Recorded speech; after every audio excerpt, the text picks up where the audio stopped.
Hi, my name is Lee Title, and I'm delighted to open this conversation with school leaders about the alignment of rounds to DataWise. And this is part of a larger series that includes several other conversations. All of them are focused on how do we not only use instructional rounds to do instructional rounds, but to get instructional rounds to learn to lead to improvement, to larger improvement in the system. And one of the things, we're a year and a half in when we make this, one of the things we learned over the last year is that the most powerful, we're doing great on getting rounds done. Almost all the schools have had rounds done at least once, sometimes twice. And we also realize that we need to work more on follow-up. So you'll notice that all these topics focus on follow-up in one way or another, or alignment to other efforts. Um, so this is our agenda for the next 35 or 40 minutes. And in a moment, I'll be introducing panelists who are your school leaders who are going to be sharing why this mattered to them. Then there'll be a background teaching for 5 to 10 minutes, actually done by one of the panelists. Kristen is doing that. And then we'll be sharing some successful practices and looking at questions and closing comments and next steps. The panelists are, I'm going to introduce each of them with a special caveat that Kate, who's been involved in all the planning, after she speaks, she will actually leave a moment later because she has a commitment that she can't miss. But she helped us in the planning, and we're happy to have her voice in. So I've asked each of the principals to talk for up to 2 minutes about why DataWise Link matters to them. What are they, a little bit about what they're starting to do about that, how they're thinking about it, just to help frame the work here. We will start with Jen. We'll do it in this order because we have enough time to then get to Kate, and then Kate will say goodbye to you quietly. Jen, talk to us for a minute about this. Hi, everyone. Jenna Ponte, principal at Sonia Sotomayor. I've had the privilege of starting this school year with a brand new school, theme-based dual language instruction. And one of our driving forces is making sure that our vision and mission aligns with what our district is working on and focusing on the instructional core, always aligning all our work with teachers, instruction, and our students. And I think it's important that we as school leaders present this information as not separate initiatives, but initiatives that guide the same work. They're interconnected tools, and we just are part of our everyday practice. They're not separate entities. So my main goal this year has been to make that connection with my team here and ensuring that DataWise is a process that we follow when looking at data and certain protocols we follow, along with our hands-on instructional rounds and looking at how that data is impacting our teaching and impacting student learning. Thanks, Jen. Kate, talk to us for a minute or two about why you signed up for this. Good afternoon or good morning, everyone.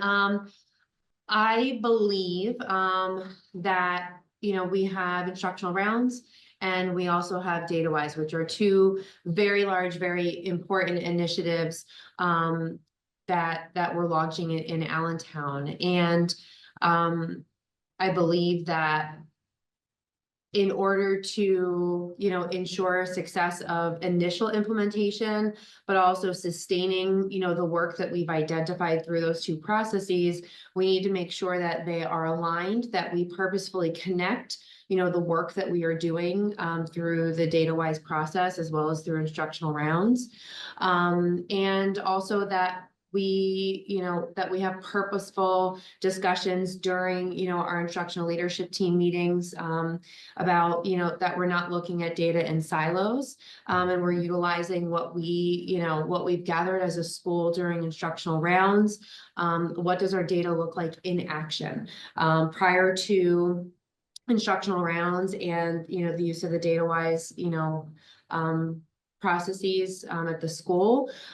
We've done our data meetings in collaboration with walkthroughs, and this is a way that is aligned with the way we do that we've always done things at our school, that we don't look at data in a silo, we look at it in conjunction with what's going on in the classrooms.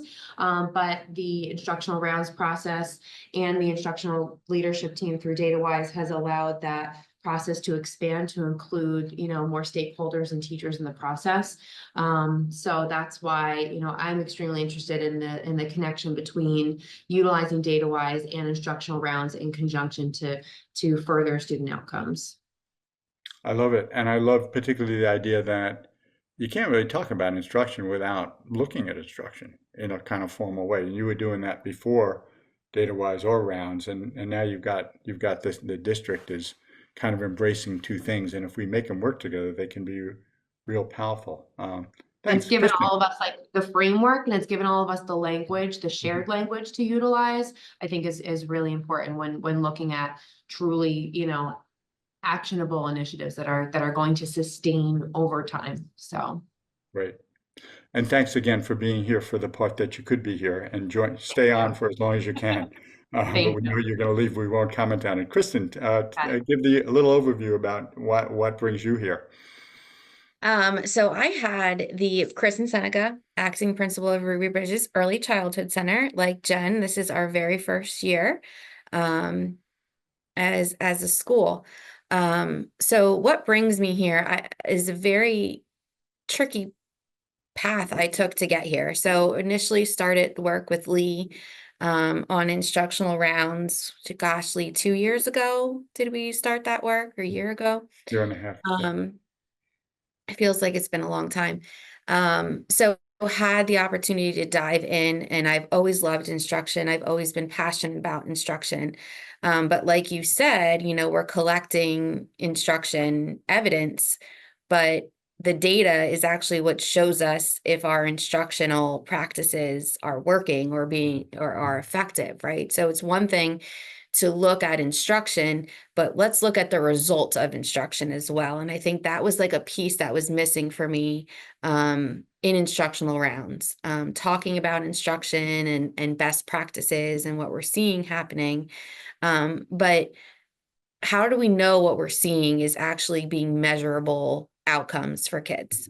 And that's when this past summer, attended the DataWise Institute. It was like an aha moment for me. It's like, oh my gosh, this is what's missing. This is what's missing. Steps, 1 to 4 are what we need to get to instructional rounds to ensure that we're solving the right challenge. And it's not just an inkling that we're feeling like, oh, like, yeah, it could be engagement, or I think it's an engagement, but what evidence do you have in data and student outcomes to show you it's an engagement issue or challenge?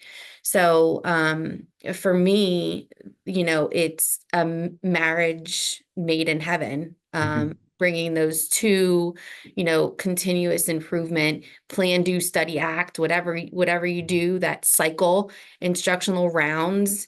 We go around and around and around, and in DataWise, we go the swoosh and the swoosh and the swoosh, right? So it's that cyclical movement that needs to happen in order to get the outcomes that you want for kids. And kids change, right, every year. So this practice is not something that lives in 1 year. It happens repeatedly over and over again. Yeah. So thank you. And the swoosh and the rounds just reminds me. So when I was teaching at Harvard and I was co-leading the Instructional Rounds Institute at Harvard, I was and continue to be friends with Kathy Boudet, who is the driving force behind DataWise, and Liz City sits on both groups. And when a year or so ago, when it became clear to me that Allentown was investing heavily in DataWise, I reached out and sent an email to Kathy Boudet and said, "So has anyone done more crosswalking since?" And she in her efficiency, responded almost immediately and said, "Here are notes from 3 meetings that we had between my team and your team in 2013, and here's the diagram that shows the overlap between the rounds and the swoosh." And so So those conversations have taken place, and there are some places that have done this integration, and I'm thrilled that we're doing it here. And I've asked Kristen, based on her aha and her powerful commitment to lead the teaching part of this. So I've asked her to take up to the next 10 minutes to kind of walk people who are not as familiar with DataWise into that swoosh world and take it. So in trying to capture in 10 minutes my feelings about DataWise and instructional rounds is going to be challenging.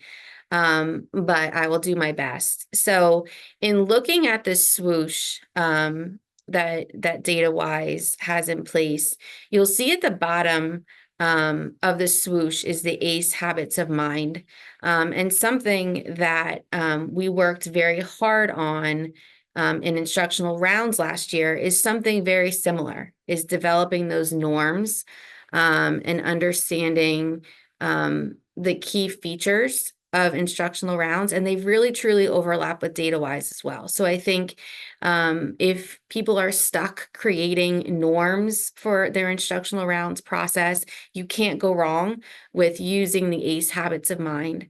And also that step one of that organizing for collaborative work. So at the foundation of the swoosh, that needs to occur before you can start the swoosh. It needs to occur before you can start rounds.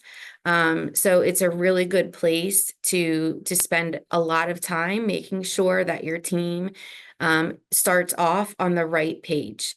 So that shared commitment to action, right? It is a constant cycle. Mistakes may happen. It's an iterative process. Every time you do it, it gets better. And then that intentional collaboration. You cannot do rounds or DataWise without having dialogue. We actually at Ruby Bridges do a DataWise dialogue. And the DataWise dialogue does lead into instructional rounds, but that is rooted in that data dialogue and that relentless focus on evidence.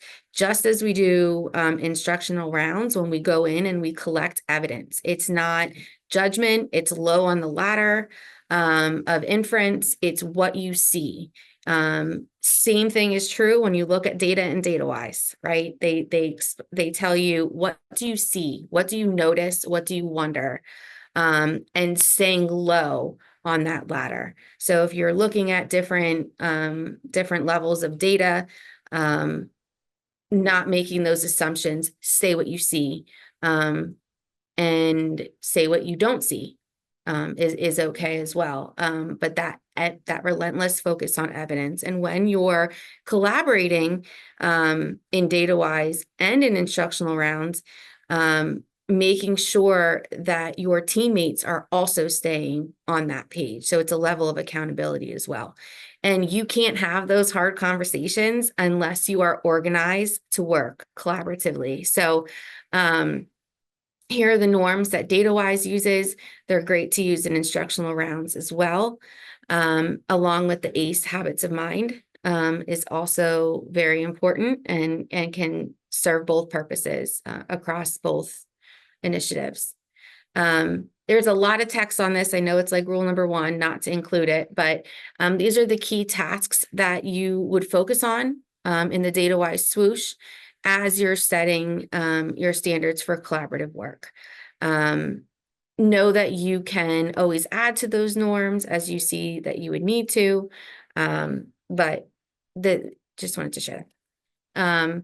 So when you're talking about the swoosh and the critical handoff that happens. So if you're looking at the swoosh and you're organized for that collaborative work and you building your assessment literacy, and as you're moving through the stages of the steps of the swoosh, you'll see in step 3, when you're creating your data overview, you're looking at normally 3 different data points, right? So when we go into classrooms, that's 1 data point, but DataWise asks you to triangulate that data prior to going into the classroom. So you are looking at various forms of data in step 3. and you're looking at different levels, right? So in the DataWise terms, it's the satellite data, right? Which is like your summary data that happens like at the end of the year. And then you have like your Google Maps data, which kind of leads you down different paths. But then you have your street data, and the street data is what you're doing when you are actually in classrooms. And that is what is happening. It's student artifacts, it's things that really get to the root of what's happening in your building. So it's important to have all of those aspects when you're going into that priority question. And it's okay for the administrative team or your instructional leadership teams to determine what the priority questions are. That's okay. You know, that a lot of this work does happen on an instructional leadership team. And when you develop your focus area, that could be technically your hunch. Like, I think think this is an area that we really need to focus on. But as you drill down to the priority questions, and developing your learner center problem, is where that critical handoff occurs.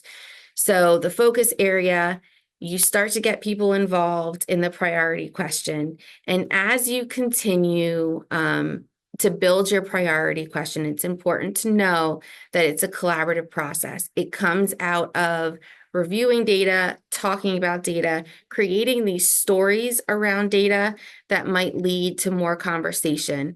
And as you're doing this, you're building the buy-in of your team, right? So they have ownership in it now. This is also part of their story. And as you go through this process, you'll see very quickly the buy-in that happens. When we develop our priority question, and you continue to dig through this evidence, you're going to start to see what learner center problems exist.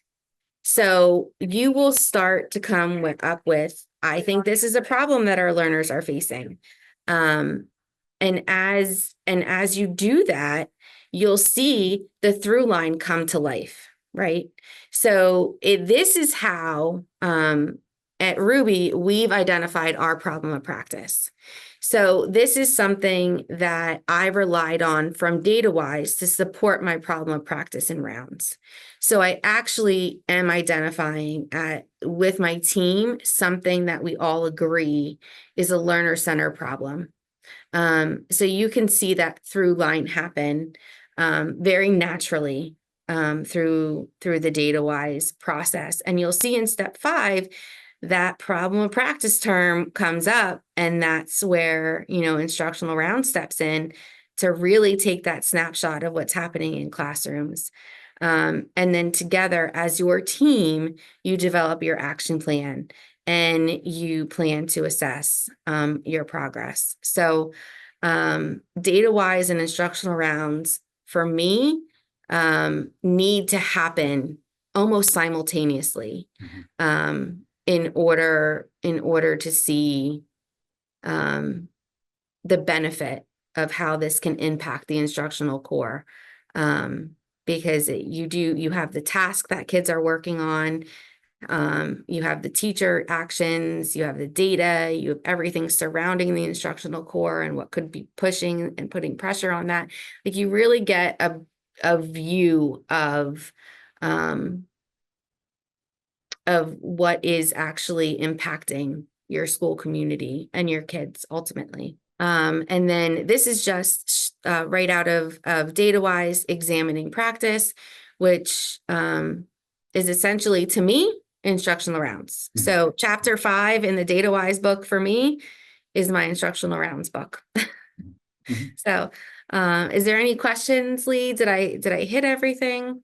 This was great. And actually, I would like, if you don't mind, going back to the through line slide that you had up a moment ago.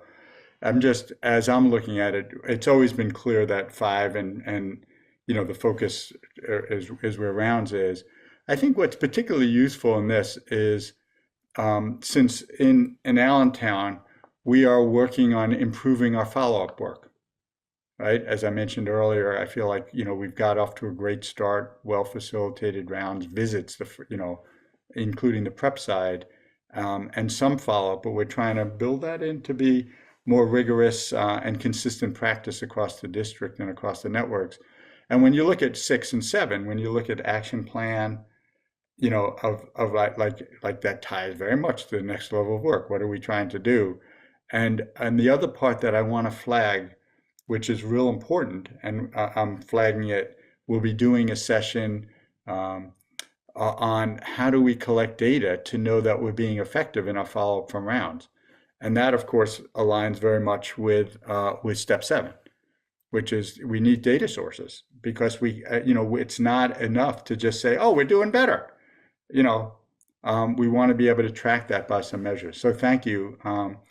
Jen, any question you have of any of this, or anything that you want to add on the overall concept? And then we're going to go to you to talk about how some of this plays out in your school. But before that, anything you want to either ask Kristen or add? I think Kristen and I approached the launch in a very similar way. Mhm. And I can talk about that further on, but I always making that connection from the beginning. Because Kristen and I are both brand new school, I think one of the things I made sure I also included, like 2 to 3 weeks prior to the launch, is going back to our strategic plan and reviewing that all this work aligns with the instructional core. So we did spend a couple meetings to dig deep into the instructional core and what that relationship is. And the teachers were able to then make themselves that connection, because again, I think one of our major things this year is making sure that they are not seen as something else, but there is a connection and there is a solid ground from which we are focusing our work.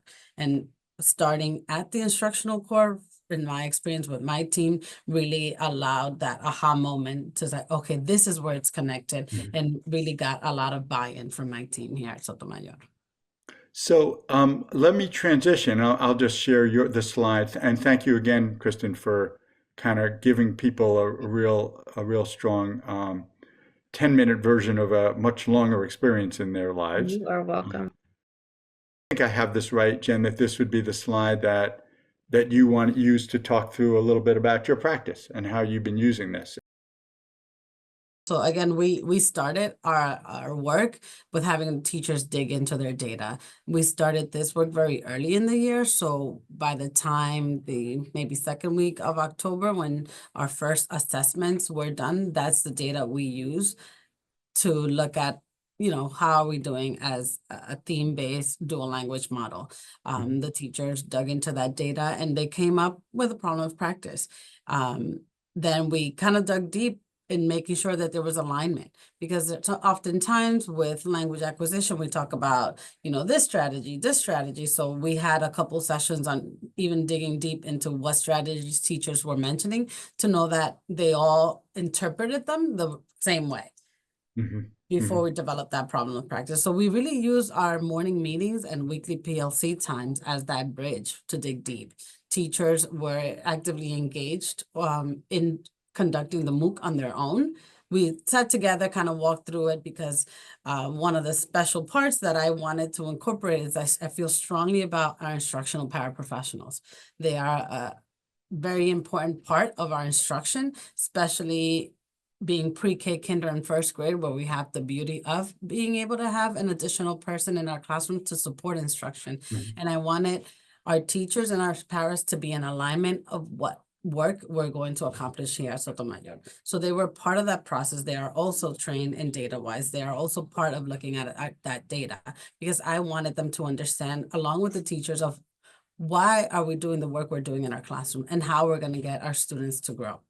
And a lot of the parents have given me feedback that it was very helpful for them to know their role in the classroom, to be part of this and analyze data, because they're also accepting that their work is impacting student learning.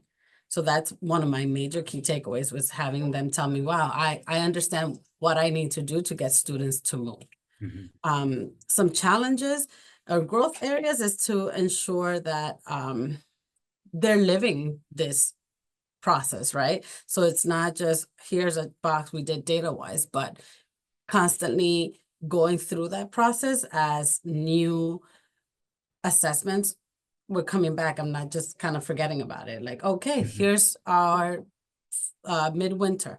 Where are we now? Let's go back. So teachers here at Sotomayor recently went back out and visited each other. So our instructional rounds was a little different because we're so small. So our teachers visited other elementary schools for that experience outside of our own, but we also made a special schedule to visit each other. And we just finished a second round of that. So we revisited, and also having the beauty of identifying teachers who are leaders now. So like they were like, oh, this was our problem with practice, but it turns out this is not what we're seeing anymore. So where do we go next? And having teachers be like, oh, I'm really good at this. Can I lead a session in our PLC? Can I share this with my teammates? And saying, oh, wow, I saw this excellent practice when I went to visit. Can you tell me more about it? So that dialogue is starting to grow and is starting to strengthen the instruction here. One of the challenges is of all the data, and I think that's something as a district we're currently working on, like what data pieces are the valuable pieces of data, because we have data and data, but making sure that we are not overwhelmed by the data we're looking at. So if we align, if we're choosing a math problem of practice, what within all that assessment and all that data is the best to help us here. Because we're a dual language model, we started with looking at comparing our English and Spanish data and making sure our students are becoming literate in both languages. I I have a question, and then also, Kristen, I'll cue you up if you have any questions, and then again after that, if you want to add from your own school. But one of my questions is, I know you're a very small school, so you had teachers visit each other solo, um, or in pairs, or had just I have a mechanics question. Oh, the Spanish teachers visited with our instructional coach, and the English teachers visited with me. Got it. And were they doing it as just to get to know each other, to observe practice, or tied to a problem of practice that had been like? Just tell us a little bit more on the rounds or No, data. it was tied to the problem of practice still, and we still did use the problem of practice, note taking. What do you see? What do you hear? What are the student tasks? So it was still connected to the problem of practice. When we did the action item after our first instructional rounds, that's where it was interesting that what the teachers identified as a potential problem was not identified when we went out to visits. So that's where we shifted and focused more on the gradual release model and allowing for student kind of think time. Because at first the teachers, I think it was because so early and they were just nervous and looking at the data, whether the comprehensible input was rich enough for students to grasp. And what the visits and they learned from each other's visit is that they were giving students enough comprehensible input, enough support in the classroom to target language. However, they learn like, oh, what we need to do is actually give them more time to speak and let us answer. So that's when they shifted themselves into digging deep into the gradual release model and like really focusing on the small we do and I do model, and then having students really engage in the learning tasks. Thank you for that example. And it's an example that highlights a few things, which is the difference between instruction rounds and typical walkthroughs is that the teachers are generating the problem, identifying what it is, and are able also to reflect and say, hey, we are actually at the next level of what this problem is, and tuning it so that it's not just about giving people enough information, but allowing them to express the time to express it. That's powerful. The other thing that you mentioned a minute or two ago, I just wanted to flag because I think it's great, is the idea about like teachers coming to staff meetings and saying, I saw this, or I want to take leadership around this, is real powerful because it really sets up the notion that you are not just a jargon thing, but you're a learning community together. So you must feel pretty excited about those pieces happening in the first year. Indeed, that is actually my favorite part because it does get we could be small, but it also gets a little lonely to be the only one driving. So, truly building that team where it is a conversation and people feel comfortable by saying, I want to give this a try. Can I share with my team? Yeah. It's been fulfilling. It sounds like it. So, Kristen, and you go either way, either if there's a comment or question for Jen, or else if you want to share something about like how this DataWise rounds connects more to your school that you haven't said before, whichever way you want to go. Um, so I don't have questions for Jen. I feel Jen. Also, knowing the passion that, she has for DataWise and rounds too. We at Ruby, as I was listening to Jen, share about, her staff involvement, I think it's important to share that as we developed our problem of practice together, we did note the high points, the things that we were seeing positive in our student data.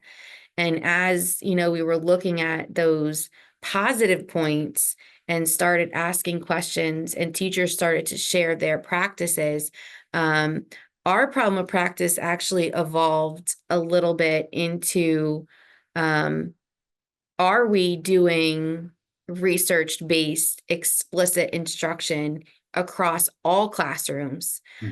Not just those bright spots, right? So like, just like when we do instructional rounds, like we want to see every classroom. Having bright spots is not enough for us. Like we want that instruction to be consistent in all classrooms. So starting with the strategic plan, as a leadership team, we focused on foundational literacy skills because it's vital for our kids, and we needed to know, are our kids experiencing that research-based, explicit instruction as they should be receiving it? And what we found is practices differed across every single classroom. So we've just started to get into school-based rounds where, we're now taking our teachers into classrooms, and, our data that we're collecting is based on research. This is what research says explicit instruction looks like in literacy. Is it happening in classrooms? Yes or no? And,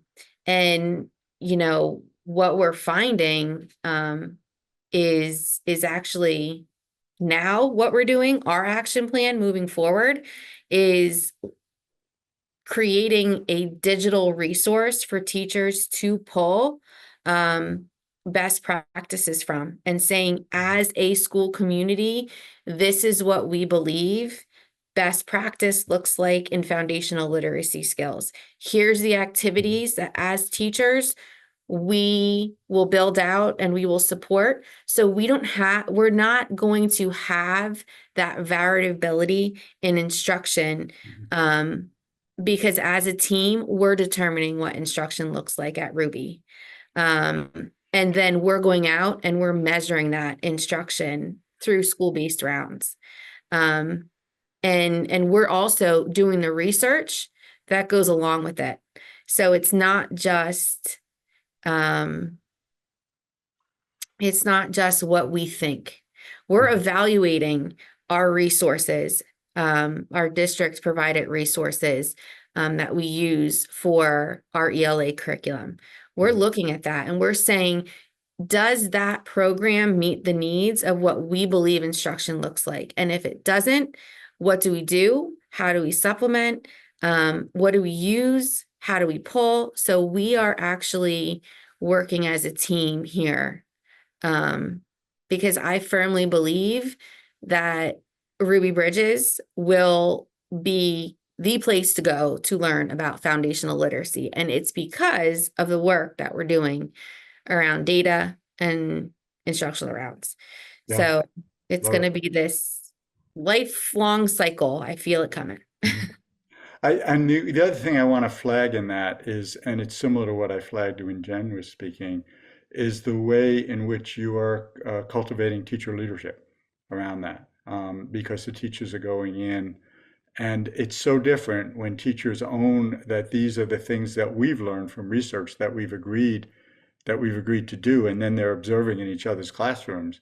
And it becomes a very interesting conversation if they find that their colleagues are not doing the things that we said. And I refer you to page 43 of the school-based instructional rounds book, because there's a great example of a teacher leader just saying, hey, we went on a visit and we saw that some people we all agreed to teach X, but some people were teaching Y. And then how do we have the conversations about that? Very, very, very, I just was thinking of it as you were speaking. And the ways in which it really promotes lateral accountability and real understanding, not top-down compliance. And I think both of you get that and are using instruction rounds and DataWise for that. Thank you both. This is a list. Let's look at it together for a moment. We're doing great. We're about 34 or 5 minutes. We have a couple more minutes if we want it. This was a list that was generated by the three of you earlier as challenges and questions.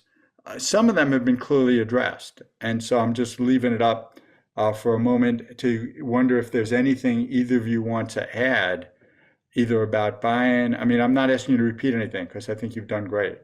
The one question at the bottom, which actually was a question asked by Kate, and she talked a little about it before. I think that the answer to that is, of course, we need more observational updates than once a year if we're looking at changes, and because changes, if we want to be able to track what's actually happening in the classroom. And yes, in my view, it makes sense to supplement with administrative walkthrough data, and we'll be doing a session on that. There'll be a session we'll be recording on that tomorrow about how do you do crosswalks with administrative. So look for that, and also teacher learning walk data. Back to something that Kate said before she had to leave, was that before the district was doing DataWise and instructional rounds, if she wanted to have a instructional focused conversation with a teacher, it had to be based on observations. Because if it's not happening in the classroom, we can't just talk about it. We actually have to see it. Instructional Core 101. So anything else that you look at that you'd want to add to? And then I'm also going to go to you for some closing comments in a moment after we share a few resources, please. I will add, Lee, and I think you hit on it with what Kate was sharing about the observational data. We did talk about that authentic buy-in, right, and how you do build that. But, and I'm sure Jen will also experience this as well as a first-year teacher. I'm coming in with various principal. Principal. I'm always a teacher, always a first-year teacher. Just want to be clear. Principal. I was met with various mindsets, right? So I had teachers who said, I want my students to know when the principal comes into my classroom, it's a bad thing. And no, it's not. So, and that goes back to that collaborative work, right? And building and breaking down those mindsets. Because we also do have to, teachers have this view that when an administrator comes into their school, their classroom, it's for an evaluation or observation. And it's no, we're coming to learn. We want to learn from you. We want to learn what you're doing, what's working, what's not working. And I think like that's a huge, and that is up to the administrator to really drive, right? Set that tone. Yeah. Yeah. And if you don't have it, it's not going to work, right? They can't look at this as being an evaluative process. And I think the more you do it and the more you stick by your word, the more credit you build. So we didn't talk about that. Yeah, we did not you're talk moving about from that. a gotcha culture to a learning culture. Yeah, thanks. Jen, anything you want to add looking at this, or anything you want to add overall? Because we're just about wrapping up. We have a resource slide we'll refer people to, but anything else that you'd want to add? No, I think we covered the basis. Thank you. You two have covered the basis as well. Um, so this was some of the challenges and growth. We've already addressed that. As a resource, there is a facilitator's guide to DataWise implementation that's available, and that is great. And I will say that the three people who are sharing here are also I asked them to add their emails to the list if they wanted to the opening slide if they wanted to be contacted, and I know that all three of them did. So just as we wrap up, I will just say the expressed appreciation for all three of the women involved here on the work that they're doing and the vision that they have for really tying that it's about improvement. It's about instructional improvement. You can't do instructional improvement without doing collaborative work to help people know what it is that they want to do to have impact on kids, and figuring out how to measure it. Instructional rounds does that. DataWise does that. There are other ways that do that as well. Part of the challenge is making them work together. And my last comment is just I forget which one of you said, but the issue of like the question came up, like principals will say, how do we do DataWise and instruction rounds together? And I hope that in this session and hearing from these folks, it is a totally natural thing to do it. It doesn't have to be that complicated either. They fit together nicely. We've got some resources in the people and in the district. Thank you all for participating. We hope that this will be real helpful to everybody. Take care. Thank you, everyone. Thank you.